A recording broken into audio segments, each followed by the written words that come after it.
Hello guys, இன்றைக்கி இந்த வீடியோவில் வந்து நம்ம மகாத்மா காந்தி அவர்களை பற்றி தான் ஃபுல் டீட்டெயில் பார்க்க போகிறோம். ஸோ இன்றைக்கி வந்து நமக்கு காந்தி ஜெயந்தி இல்லையா, அக்டோபர் 2ஆம் தேதி. அதனால் காந்தியடிகளை பற்றி ஒரு சின்ன இம்பார்ட்டன்ட் டேட்டாஸ் எல்லாம் பார்த்துடலாம், ஓகேவா? ஸோ ஃபஸ்ட்டு பார்த்தீங்க அப்படின்னா காந்தியடிகள் எங்கே பிறந்தார்? 1869 அக்டோபர் 2ஆம் தேதி குஜராத்தில் போர்பந்தர் அப்படிங்கிற பிளேஸில் பிறந்தார். ஸோ இது நமக்கு எல்லாருக்குமே ரொம்பவே நல்லாவே தெரியும். அடுத்தது இவரோட பெற்றோர் யாருன்னு பார்த்தீங்கன்னா கரம்சந்த் உத்தம் சந்த் காந்தி அப்படின்னு அழைக்கப்படக்கூடியவர். அப்படி இல்லைனா காபா காந்தின்னு சொல்லுவாங்க. அண்ட் இவங்களோட அம்மா பேர் பார்த்தீங்கன்னா புத்லிபாய். ஸோ இவங்களோட தந்தை வந்து போர்பந்தர் மாநிலத்தில் ஒரு திவானா ஒர்க் பண்ணிட்டு இருந்திருப்பாரு. அண்ட் இவங்களோட அம்மா வந்து ஜுனாகத் அப்படிங்கிற பிளேஸை சேர்ந்தவங்க. அண்ட் காந்தியடிகளோட இளமை காலம் எப்படி இருந்திருக்கும்னு பார்த்தீங்கன்னா, இவர் வந்து 13 வயசில் இருக்கக்கூடிய ஒரு பெண்ணை, அதாவது காந்தியடிகளுக்கு 14 வயசாக இருந்திருக்கும், அப்போ 13 வயசு, தன்னை விட ஒரு வயசு கம்மியான ஒரு பொண்ணு, அவங்க பேர் வந்து கஸ்தூரிபாய், ஓகேவா? ஸோ அவங்கள வந்து மேரேஜ் பண்ணியிருப்பார். அந்த டைம்லலாம் சைல்டு மேரேஜ் அப்படிங்கிறது அதிகமாக இருந்திருக்கும் இல்லையா? ஸோ அந்த கால வழக்கப்படி அவர் வந்து ரொம்ப சீக்கிரமாகவே மேரேஜ் பண்ணியிருப்பார்.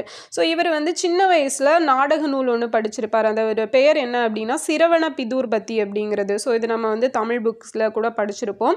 அண்ட் ஹரிச்சந்திரரை பொய் பேச வைக்கிறதுக்காக இன்னல்களை, அவருக்கு நிறைய துன்பங்களை கொடுத்தவர் யாருன்னா விஸ்வாமித்திரர், ஓகேவா?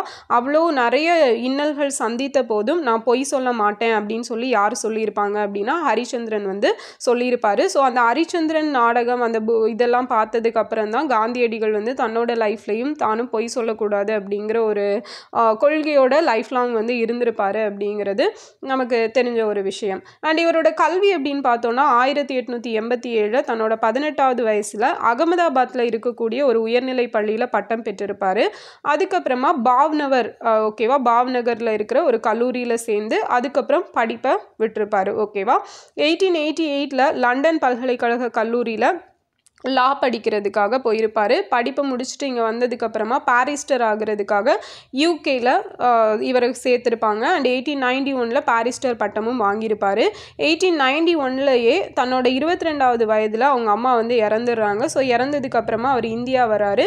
இங்கே இந்தியா வந்து என்ன நினைக்கிறாரு அப்படின்னா, ஓகே நம்ம வந்து ஃபாரின் லெவலில் டேஸ் இருந்துட்டோம், இனி இந்தியா வந்து இந்தியாவில் ஒரு சக்ஸஸ்ஃபுல்லான ஒரு லாயராக ஆகலாம் அப்படின்னு சொல்லி அவர் நினச்சிட்டு வருவார். பட் அவர் எதிர்பார்த்த எதுவுமே இங்கே நடக்காது. அதனால் என்ன பண்ணுவார் அப்படின்னா 1893 வந்து குஜராத்தை சேர்ந்த ஒரு வணிகர், அவரோட பேர் வந்து அப்துல்லா. ஸோ அவர் வந்து சவுத் ஆஃப்ரிக்காவில் இருந்திருப்பார். ஸோ அவருக்கு ரிலேட்டடான ஒரு கேஸ்க்காக வாதாடணும்னு சொல்லி இவர் வந்து சவுத் ஆஃப்ரிக்கா கூப்பிட்டுருப்பாங்க. ஸோ அந்த டைமில் இவர் சவுத் ஆஃப்ரிக்கா போகிறாரு. அண்ட் அந்த டைமில் தான் 1893 பீட்டர் மாரிட்ஸ்பர்க் அப்படிங்கிற ரயில் நிலையத்தில் முதல் வகுப்பு பெட்டியிலேருந்து கட்டாயமாக இறக்கி விடப்பட்டிருப்பார், ஓகேவா?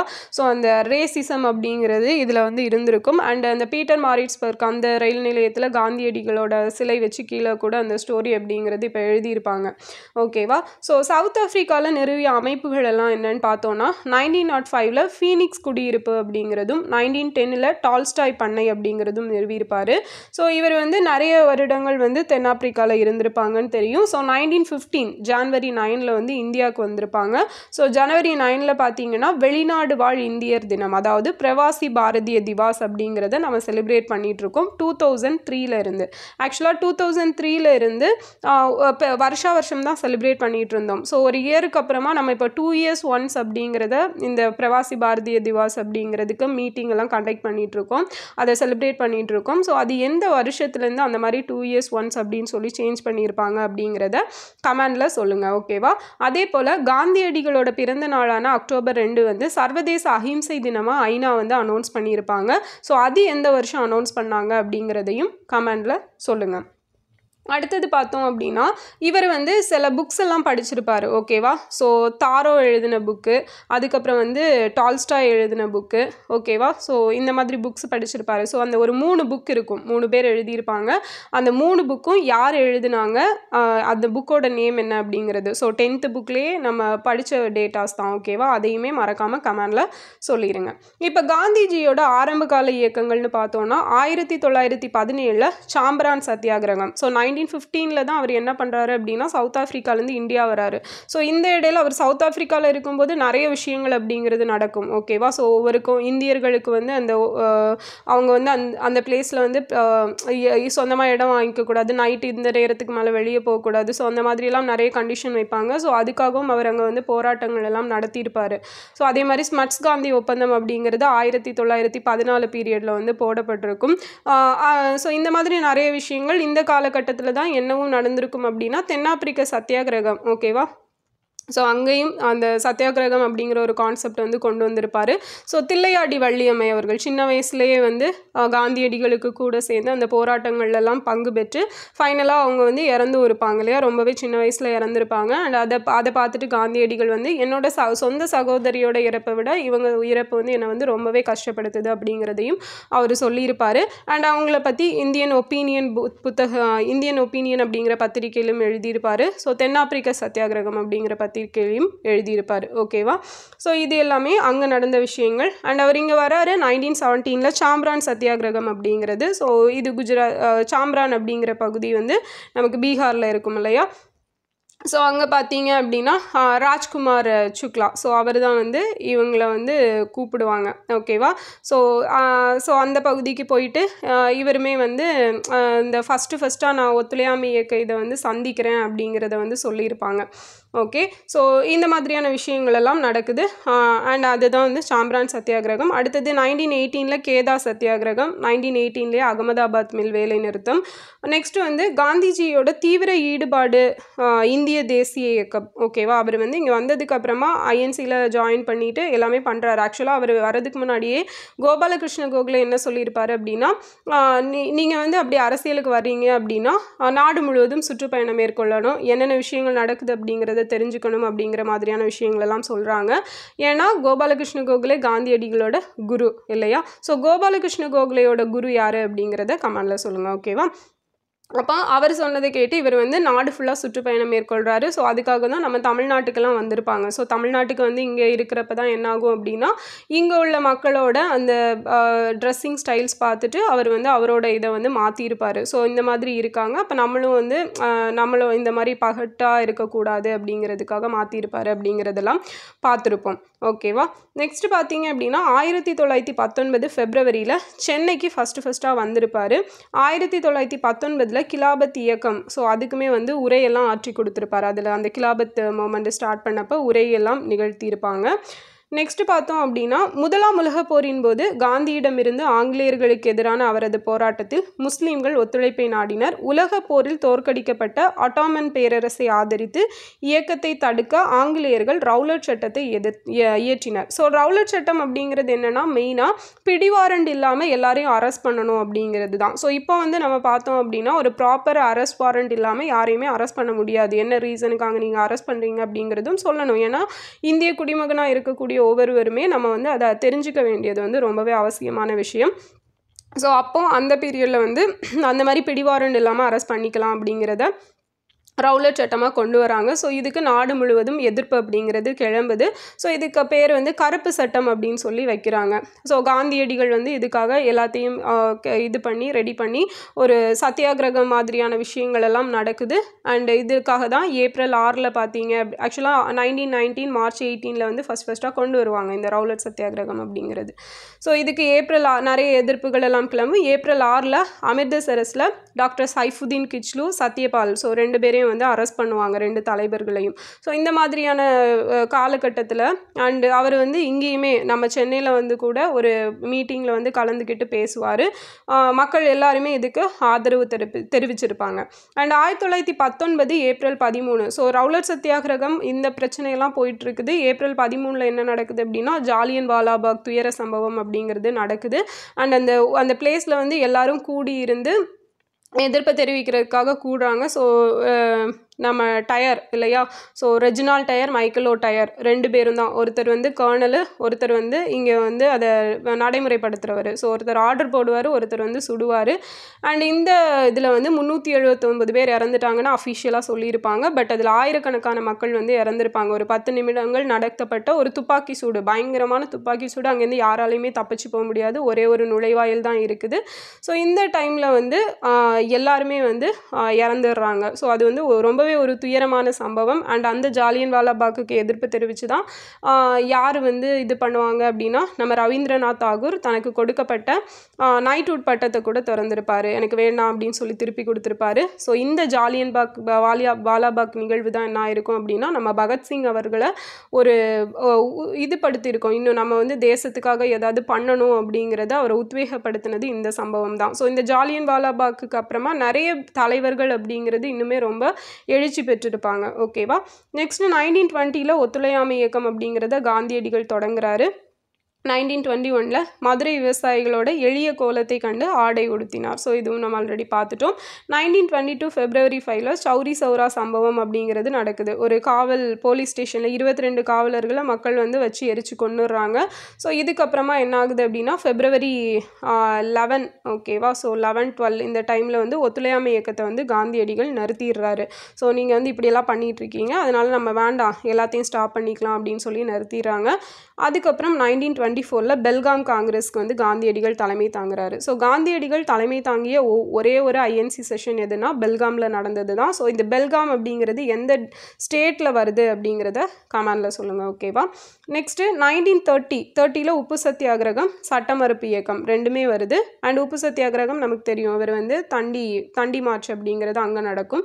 ஸோ தமிழ்நாட்டில் பார்த்தீங்க அப்படின்னா வேதாரண்ய உப்பு சத்தியாகிரகம் நடக்கும். ஸோ சென்னையில் ஒருத்தர் தலைமை தாங்கியிருப்பார். இந்த மாதிரியான இதெல்லாம் வந்து அந்த டைமில் நடந்திருக்கும்.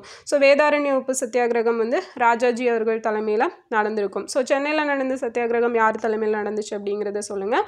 அண்ட் இந்த உப்பு சட்டங்கள் எல்லாம் மீறி அந்த உப்பை அள்ளியதற்காக நிறைய பேர் அரெஸ்ட் பண்ணப்பட்டிருப்பாங்க. அண்ட் அதே போல் பார்த்தீங்க அப்படின்னா, அந்த உப்பு சட்டங்களை மீறியதற்காக அபராதம் செலுத்திய முதல் பெண்மணி யாருன்னா நமக்கு தெரியும், ருக்மணி லக்ஷ்மிபதி அம்மையார். ஸோ அவங்க தான் செலுத்தியிருப்பாங்க.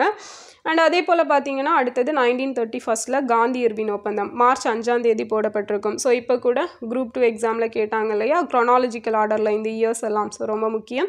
1932 செப்டம்பர் 24 பூனா பேக்ட் அப்படிங்கிறது போடப்பட்டிருக்கும். ஓகேவா. ஸோ இந்த 1931 காந்தி இர்வின் ஒப்பந்தம் வந்து இர்வின் அண்ட் காந்தி 2 பேருக்கும் இடையில போடப்பட்டது. ஸோ இந்த காந்தி இர்வின் ஒப்பந்தத்துப்படி தான் அந்த டைமில் வந்து வன்முறையில் ஈடுபடாமல் இந்த போராடினவங்க எல்லாரையும் அரெஸ்ட் பண்ணி வச்சுருப்பாங்களா, அவங்க எல்லாரையும் விடுதலை பண்ணியிருப்பாங்க. ஸோ பகத்சிங், ராஜ்குரு, சுக்தேவ் அவங்கள மட்டும் ரிலீஸ் பண்ணியிருக்க மாட்டாங்க, வேறு எல்லாரையுமே ரிலீஸ் பண்ணியிருப்பாங்க. அண்ட் 1932 செப்டம்பர் 24 பூனா பேக்ட் காந்தியடிகளுக்கும் அம்பேத்கர் அவர்களுக்கும் இடையில போடப்பட்டது. ஸோ எரவடா சிறையில் வந்து காந்தியடிகள் சாகும் வரை உண்ணாவிரதம் இருப்பேன் அப்படின்னு சொல்கிறாரு. எதுக்காக அப்படின்னா, அந்த வகுப்பு வாரி இடஒதுக்கீடு அப்படிங்கிற தனி தொகுதி அப்படிங்கிறது, ஸோ அது வந்து கொடுக்கக்கூடாது, நான் அதுக்கு எகெயின்ஸ்டாக தான் இருப்பேன் அப்படின்னு சொல்லி காந்தியடிகள் சொல்கிறாரு. ஸோ அந்த ஒரு கான்ஃப்ளிக்டில் தான் வந்து இந்த பூனா பேக்ட் அப்படிங்கிறது ஃபைனலாக அம்பேத்கருமே காந்தியடிகள் சொல்கிறதுக்கு ஒத்துழைக்க வேண்டிய சுச்சுவேஷனில் இருப்பார். ஸோ அந்த பேசிஸில் பூனா ஒப்பந்தம் அப்படிங்கிறது போடப்படும். அடுத்தது 1934 பல்வேறு பிரச்சனைகளில் கட்சியின் நிலைப்பாட்டில் உடன்படாததால் காங்கிரஸ் கட்சி உறுப்பினர் பதவியை காந்தி வந்து ராஜினாமா பண்ணியிருப்பார். 1936 ஜவஹர்லால் நேரு தலைவராக இருந்த காங்கிரஸின் லக்னோ அமர்வில் தீவிர அரசியலுக்கு மறுபடியும் திரும்பியிருப்பார். 1938 திரிபுரா அமர்வின் போது காந்தி, சுபாஷ் சந்திரபோஸ் கொள்கைகள் எதிராக இருந்திருக்கும். ஸோ இது வந்து இந்திய தேசிய காங்கிரஸில் திரிபுரா நெருக்கடிக்கு வழிவகுத்திருக்கும். ஓகேவா. அண்ட் இந்த இதில் தான் வந்து 1938-39 Haripura and Tripurai 2 Congress session அப்படிங்கிறது இருக்குது. ரெண்டுலேயுமே சுபாஷ் சந்திரபோஸ் தான் வந்து தலைமை வகிச்சிருப்பார் ஃபஸ்ட்டு. அண்டு அந்த டைமில் தான் பட் காந்தியடிகள் என்ன பண்ணியிருப்பார் அப்படின்னா, அவர் சார்பாக பட்டாபி சீத்தாராமையா அவர்களை வந்து இது பண்ணலான்னு சொல்லியிருப்பார். பட்டு போஸ் அதில் வின் பண்ணியிருப்பார். அப்போ வந்து காந்தியடிகளுக்கு அது பிடிச்சிருக்காது, அதனால் அவருக்கு பிடிக்காதனால போஸ் கடைசியில் அதுலேருந்து வெளியேறி, ஸோ உங்கள் கொள்கைகளெல்லாம் நமக்கு சரிப்பட்டு வராது அப்படிங்கிறதுக்காக தான் 1939 என்ன பண்ணுறாரு அப்படின்னா, ஃபார்வர்ட் பிளாக் கட்சி அப்படிங்கிறத போஸ் வந்து தனியாக தொடங்கியிருப்பார். ஓகேவா. 1942 வெள்ளையனே வெளியேறு இயக்கம் அப்படிங்கிறது இது பண்ணப்படுது. அண்ட் காந்தி கைது செய்யப்பட்டு புனேயில் உள்ள அகா கான் அரண்மனையில் அடைக்கப்பட்டு வைக்கப்பட்டிருப்பார். ஓகேவா? இந்த நேரத்தில் அவரது மனைவி கஸ்தூரிபாய் வந்து 18 மாத சிறைவாசத்திற்கு பிறகு இறந்திருப்பாங்க. 1944 காந்தி கடுமையான மலேரியா தாக்குதலுக்கு ஆளாகி இருப்பார். 1944 மே 6 போர் முடிவதற்குள் விடுதலை செய்யப்பட்டார். ஓகேவா? அதாவது செகண்ட் வேர்ல்டு வார் அப்படிங்கிறது 1939 to 1945 வரைக்கும் நடந்திருக்கும் இல்லையா? ஓகே. ஸோ காந்தியடிகள் வந்து இந்த 1944 மே 6 வந்து ரிலீஸ் பண்ணப்பட்டுருவாங்க. ஓகேவா? இவரோட இதழ்கள் அப்படின்னு பார்த்தோன்னா young India, Harijan, Navjivan. So இதெல்லாமே காந்தியடிகள் நடத்தின இதழ்கள். ஸோ இவரோட நூல்கள் என்னெல்லாம்னு பார்த்தோன்னா ஹிந்து ஸ்வராஜ் 1909, தென்னாப்பிரிக்க சத்தியாகிரகம் 1928, இந்தியன் ஒப்பீனியன். ஸோ இதுவும் தென்னாப்பிரிக்காவில் வெளியிடப்பட்ட நூல் தான். ஸோ இதில் தான் வந்து தில்லையாடி வள்ளியம்மை அவர்களை பற்றி எழுதியிருப்பாங்க. சத்திய சோதனை. ஸோ இவரோட சுயசரிதை 1927 ரிலீஸ் பண்ணப்பட்டிருக்கும். இந்தியா ஆஃப் மை ட்ரீம்ஸ் அப்படிங்கிறது 1947 ரிலீஸ் பண்ணியிருப்பார். ஸோ இது இயரோட பார்த்துக்கோங்க. அடுத்தது காந்தியோட கூற்றுகள் என்னெல்லாம் பார்த்தோன்னா தீயவனை எதிர்க்காதே, அவரிடமுள்ள தீமையை எதிர்த்தனில், பகைவனிடமும் அன்பு பாராட்டு. காந்தியடிகள் வந்து பகவத்கீதையை படிப்பதன் மூலமாக மன உறுதி பெற்றிருப்பார். பகைவனிடமும் அன்பு காட்டு அப்படிங்கிறது பைபிளில் சொல்லப்பட்ட ஒரு கருத்து. அண்ட் இளைஞர்கள் வந்து உள்ளத்தில் நாட்டுப்பற்று, தெய்வப்பற்று, மொழிப்பற்று, ஸோ இதெல்லாம் வளர்கிற வகையில் கல்வி அமையணும் அப்படின்னு சொல்லி யார் சொல்லியிருப்பானா காந்தியடிகள் தான். ஈகை சிகரத்தோட உச்சியில் நின்றவர் காந்தியடிகள். அறநெறியாக போற்றப்பட வேண்டியவை அன்பு, அருள், இதெல்லாம் தான். கழிப்பறை கழுவுதல் ஒரு கலை அப்படின்னு சொல்லி இவர் சொல்லியிருப்பார். அண்டு உலகோர் அனைவரும் குறிக்கோளுடைய மனிதராக இருந்தால் உலகமே ஒரு நல்ல சமுதாயமாக உருவாகும் அப்படிங்கிறதும் இவரோட தான். அண்ட் வீட்டுக்குள் முடங்கி கிடந்த பெண்களையும் சமூக நீதிக்கான போராளியாக மாற்றியவர் யாருன்னா காந்தியடிகள் தான். தன்னாட்டு பொருள் இயக்கமான சுதேசி இயக்கத்தை வளர்க்கும் கடமை இளைஞர்களுக்கே உரியது அப்படிங்கிறதும் சொல்லியிருப்பார். நெக்ஸ்ட் பார்த்தீங்க அப்படின்னா வளர்ந்து வரும் வெளிநாட்டவர் பொருள் வரவேற்கத்தக்கது என கண்டித்தவர் காந்தியடிகள். கொள்கை இல்லாத அரசியல், உழைப்பில்லாத ஊதியம், நாணயமில்லாத இன்பம், மனிதநேயமில்லாத அறிவியல், அறமில்லாத வழிபாடு ஆகியவற்றால் பயனில்லை அப்படின்னு சொல்லி இவர் சொல்லியிருக்காரு. ஸோ மெயினாக பார்த்தோம் அப்படின்னா அந்த நம்ம இந்தியன் கான்ஸ்டியூஷன் மேக் பண்ணுறப்ப அந்த கான்ஸ்டியூஷன் அசம்பிளி அந்த பொலிட்டிக்கல் ரிலேட்டடாக பார்த்தீங்கன்னா எல்லா தலைவர்களுமே இருந்திருப்பாங்க. ஸோ காந்தியடிகள் வந்து எந்த ஒரு இதுலையுமே வந்து பங்கெடுத்திருக்க மாட்டார். ஓகேவா? என்னை பொறுத்தவரை தேசாபிமானமும் மனிதாபிமானமும் ஒன்றுதான். நான் ஒரு தேசபக்தன். அதற்கு அடிப்படை காரணம் நான் மனிதனாக இருப்பதும் அதற்கு மேல் மனிதாபிமானியாக இருப்பதும் தான் அப்படின்னு சொல்லியிருப்பார். உலகோர் அனைவரும் குறிக்கோளுடைய மனிதராக இருந்தால் உலகமே ஒரு நல்ல சமுதாயமாக உருவாகும் அப்படிங்கிறதும் இவர் சொல்லியிருப்பார். ஸோ சிறப்புகள் அப்படின்னு பார்த்தோன்னா ருஷ்ய அறிஞர் தால்சுதாய் வழிகாட்டுதலால் திருக்குறள் மூலத்தை நேரடியாக படிக்க விரும்பி தான் தமிழ் படிக்க ஸ்டார்ட் பண்ணியிருப்பாருன்னு சொல்லியிருப்பார். அண்ட் இவருக்கு மகாத்மா அப்படிங்கிற பட்டத்தை வந்து ரவீந்திரநாத் தாகூர் கொடுத்துருப்பாரு. ரவீந்திரநாத் தாகூருக்கு குருதேவ் அப்படின்னு சொல்லி அழைச்சது யார் அப்படின்னா காந்தியடிகள் தான். அதே போல் இவர் தேச தந்தைன்னு ஃபஸ்ட்டாக சொன்னது சுபாஷ். தேசம் இவரை தேசத்தின் தந்தை அல்லது பாபு அப்படின்னு சொல்லுவாங்க, பாபுஜி அப்படின்னு சொல்லுவாங்க. நெல்சன் மண்டேலா போன்ற பல சிறந்த உலக தலைவர்கள் காந்திஜியோட போதனைகளையும் வாழ்க்கை முறையையும் பின்பற்றி இருப்பாங்க. ஸோ அதனால தான் சவுத் ஆஃப்ரிக்காவோட காந்தி அப்படின்னு சொல்லி நெல்சன் மண்டேலா அவர்களை சொல்லுவாங்க. ஜனவரி 30, 1948 காந்திஜி வந்து ஒரு பிரார்த்தனைக்கு போயிட்டு இருக்கிறப்ப நியூ டெல்லியில் இருக்க பிர்லா ஹவுஸ் அப்படிங்கிற இடத்துல அவரை சுட்டு கொன்னது யாருன்னு பார்த்தீங்கன்னா நாதுராம் கோட்ஸே அப்படிங்கிறவர் 3 முறை துப்பாக்கியால் சுட்டு கொண்டு இருப்பாங்க. ஓகேவா? ஸோ இதுதான் வந்து காந்தியடிகளை பற்றின இம்பார்ட்டண்டான டேட்டாஸ். ஓகே. ஸோ மேக்ஸிமம் எல்லா டேட்டாஸும் கவர் ஆகிருக்கும்னு நினைக்கிறேன். அண்ட் இந்த வீடியோ உங்களுக்கு யூஸ்ஃபுல்லாக இருந்திருக்கும் அப்படின்னும் ஓகேங்களா? ஸோ நெக்ஸ்ட் வந்து ஒரே ஒரு டேட்டா மட்டும் சொல்லிடுறேன். ஓகே. நம்ம சொன்ன மாதிரி வேரல் பேட்ச் அப்படிங்கிறது நம்மளோட new classes plus weekend test அப்படிங்கிறது இருக்கும். ஸோ இதுக்கான பிடிஎஃப் இதில் என்னென்ன கோர்ஸ் டீட்டெயில் அப்படிங்கிறது வந்து உங்களுக்கு பிடிஎஃப் வந்து நம்ம குரூப்பில் இருக்கும். ஓகேவா? நீங்கள் பார்த்துக்கலாம்.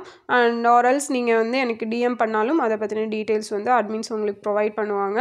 அண்ட் இது வந்து 6 months course. So admission last date பார்த்தீங்க அப்படின்னா அக்டோபர் 14 அண்ட் கிளாஸ் வந்து 15 ஸ்டார்ட் ஆகும். ஸோ இது வந்து ப்ரிலிம்ஸ் கம்ஸ் மெயின்ஸ் அந்த மாதிரி தான் இருக்கும். 2A மெயின்ஸுக்குமே வந்து யூஸ்ஃபுல்லாக தான் இருக்கும். ஏன்னா நம்ம வந்து ஃபுல்லாகவே வந்து ஆத்தர் புக் கிளாஸஸ் தான் பார்க்க போகிறோம். ஸோ கண்டிப்பாக யூஸ்ஃபுல்லாக இருக்கும். ஃபீஸ் வந்து 599. ஓகேவா? ஹேண்ட் ரிட்டன் நோட்ஸ் வந்து கொடுத்துருவோம். ஸோ ஹேண்ட் ரிட்டன் நோட்ஸ் வந்து தமிழில் தான் இருக்கும். அண்டு அப்பப்போ வந்து உங்களுக்கு தமிழ் ரிலேட்டடான ஜென்ரல் தமிழ் ரிலேட்டடான இம்பார்ட்டன்ட் பிடிஎஃப்மே வந்து ப்ரொவைட் பண்ண போகிறோம். ஓகேவா? ஃப்ரீயாக. ஸோ பேட்சில் ஜாயின் பண்ணுறவங்களுக்கு. ஓகே. ஸோ சிஏ எப்படி படிக்கிறது, சிஏ ரிலேட்டடான கொஸ்டின், சிஏ ரிலேட்டடாக எப்படி நம்ம சப்ஜெக்ட் சப்ஜெக்ட் வைஸ் படிக்கிறது எல்லாமே அதுக்கான கைடன்ஸ் எல்லாமே கொடுக்க போகிறோம்.